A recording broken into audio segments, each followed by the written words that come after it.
Right, thank you for staying with us. Yesterday, you will remember we had a discussion on this, abduction, because it's no more an alleged abduction. It's like everybody has agreed that there was an abduction in Kaduna State, especially in Kajuru local government, where now the identities of the 177 persons kidnapped from Ekwa Church and Cherubim and Seraphim Churches 1 and 2 at Kuruminwali community in Kajuru local government area of Kaduna State on Sunday have been revealed. The list paints a harrowing picture of entire families taken away from their homes and places of worship, leaving the community traumatized and virtually empty of able-bodied residents. This came barely a week after the same community paid 2.6 million naira ransom to secure the release of 20 residents previously abducted. And these are the issues.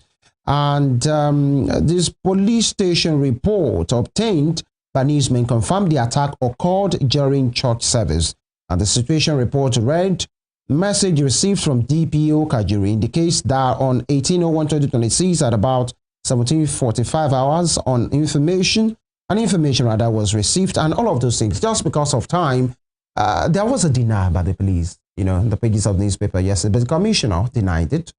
And another commissioner for internal affairs in Kaduna State denied the matter. And in fact, Reverend Ayab, who is the CAN chairman for the 19 other states, said this happened, but the police denied it. The government denied it. And in fact, it said it's falsehood at best, more like calling him a liar. And they said, give us the names. Now the names are being released. And here we are. The man representing that constituency at the State of Assembly said he was told that the attack happened. The honorable member representing them in Abuja said it happened, only that is not sure of the number. So there was confusion yesterday. And the guest we had yesterday, we asked him, wasn't he too hasty for the police? Less than 2 days to say it was falsehood. But now everybody has agreed that the attack happened. And the CAN has released those lists. Is this what we are supposed to be having as a nation? Denial, allegation and counter-allegation on human lives, abductions to the tune of 177. Well, let me quickly first address the issue of the denial. And those are the pictures. We can see the pictures and all some of those churches. We should all be careful. You should observe when you invite me for your radio and television programs. When I'm not yet sure of anything, I say, let us wait and investigate them more. That's always my style, because it's always better. Don't be hasty to make judgments. This is not the first time that such is happening. Permit me to remind you that even President and Commander-in-Chief of the Armed Forces of the Federal Republic of Nigeria today, I can't remember if he was president yet at that time. I think he wasn't. When the daughter of Par Ruben Fashionati was killed. And people said, it was Buhari that was the president. It was the president. It was Buhari that was president. It was not, yes, but Bola Ahmed Tinubu, as he then was, visited. And he said, where are the cattle? That no, it's got nothing to do with cattle rearers. But you and I know that the people that are being tried today, I don't know how far they've gone with that trial, are cattle rearers. So those that make quick pronouncements should be careful about such. I can excuse their ignorance. Let us forgive them, for they know not what they were saying. How could both the government and the police, why would they be so hasty? And now we have names, addresses, figures, ages, oldest being 71, youngest being 6 years old. Let me now begin to address the issues.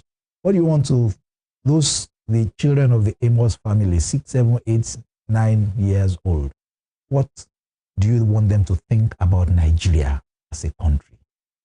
It is so sad that we are not able to provide security for the people.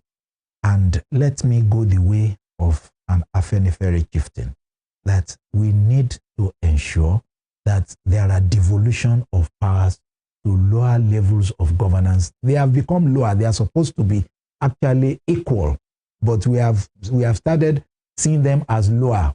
Perhaps I should repent and say the other equal, because the states are supposed to be equal to the federal government. That's the truth. That is what a federation means.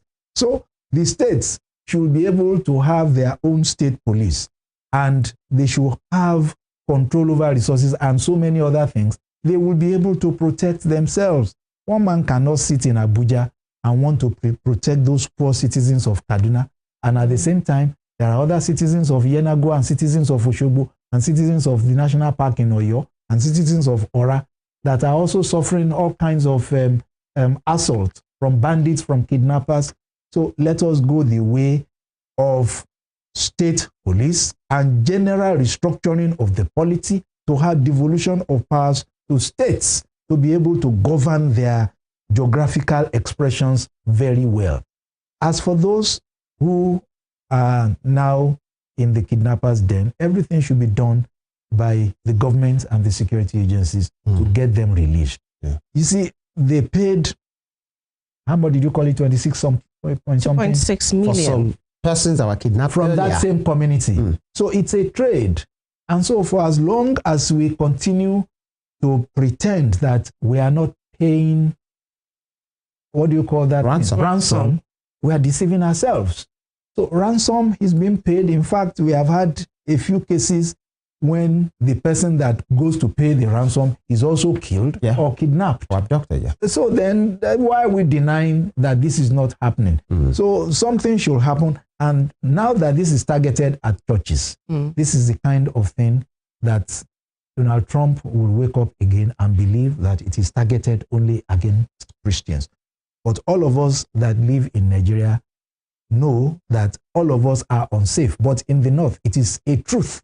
And it has been tested and proven that Christians are more at risk. Well, let me take you back to some of the things. So one thing that you said about excusing, the statements about the denial. Should we really excuse that from a body or an institution like the police? I mean, this was just a few days into this particular occurrence, the incident. This is what I'm saying. Let me express myself very clearly. I've blamed them for hasty expressions. But I am saying they could be excused for they knew not what was happening when they made that expression. But could they not have handled it better? Like saying as at that time, they did not have adequate information. Well, so I'm going to say, should we just excuse it and let it go? Or they should, no, that's not what further investigations should be done. Oh, definitely. They should be prosecuted. Those who made that particular statement. Of course, they should be prosecuted. And because the community leader. When I say let us forgive them, I didn't mean it that way. I just wanted to go scriptural, when Jesus Christ said it that those that were crucifying him should be forgiven, for they knew not what they were doing. The same thing Stephen did when he was being stoned. So does it mean that those who crucified Jesus and those who stoned Stephen didn't face the law, eventually the law of God?